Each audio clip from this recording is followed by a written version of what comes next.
Isang mapagpalang araw mga kaanting. Isang antingero na naman nga pala ang ating ilalagay sa hot seat dahil sa mga pinagagawa nito. Puro kasi kasinungalingan at panloloko sa kapwa ang ginagawa ng antingerong ito. Ang pangalan nga pala ng antingerong ito ay si Ismatak Inatak. Sabi nga nila na lahat ng sobra ay masama. Gaya na lang nitong si Ismatak Inatak na hindi marunong makontento sa kanyang mga natamo at natatanggap sa kanyang panggagamot at sa kanyang pag-aanting. Masyado kasing nasilaw ang antingerong ito sa pera. At ito rin mismo ang naging dahilan ng kanyang pagbagsak.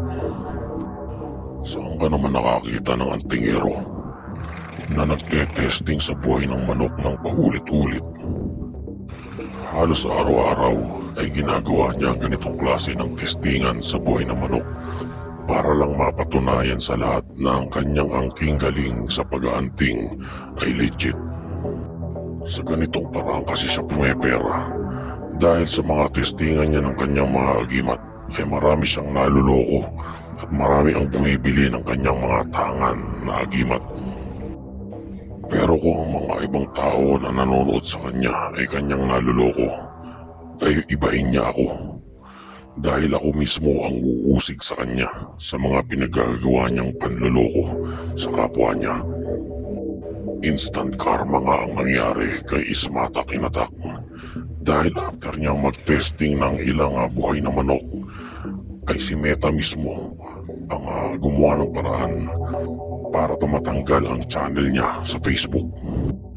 Biruin mo, yung Facebook channel mo na pinaghirapan mo ng mahabang panahon at kumikita ka kahit papano paunti-unti ay nawala ng parang bula sa isang iglap lang. Ganit ka kasi Ismatak Inatak. Tama lang sa'yo yan. At hindi lang yun. Talagang hibang na hibang itong si Ismatak Inatak. Dahil wala siyang sinisino. Kahit nga mga sikat na antingero ay tinatalo niya. Tulad na lang ni Commander Bantugan. Tanga, hindi mo ba alam na kapag bumangga ka kay Commander Bantugan ay para kang bumangga sa pader? Maswerte ka manok at nakipag-ayos pa sa'yo si Commander Bantugan. Kung hindi ay siguradong tuloy-tuloy na ang pagbagsak mo, gonggong. Pero ito lang ang masasabi ko sa'yo Ismatak Inatak, na kahit na nagkabati na kayo ni Commander Bantugan ay hindi mo na maaalis ang peklat na dinulot ni Commander Bantugan sa pangalan mo. At kahit pa ipagpatuloy mo ang pag-testing mo sa buhay ng manok, kahit pagawin mo yan 10 beses sa isang araw, ay baliwala na rin yan. Dahil alam na ng mga tao na ikaw ay isang manluloko. Tanga!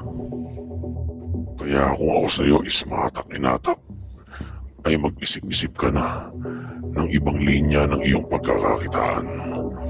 Dahil sinasabi ko sa'yo na kahit anong gawin mo ay wala ka nang magagawa para iahon ang sarili mo sa putik na iyong tinamo dahil sa mga panluloko mo sa tao.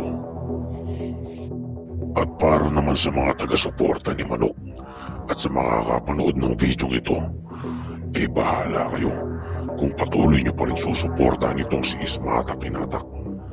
Masasayang lang ang perang binabayad nyo sa pagbili ng mga gamit niya at sa pagpapagamot sa kanya dahil itong si Manok ay legit na manloloko. At para naman sa iba pang mga antingerong manloloko ay bibigyan ko kayo ng babala. Andito ako para usigin ang mga pinagkagawa niyong panloloko sa mga kapwa niyo. Hindi ko kayo tatantanan.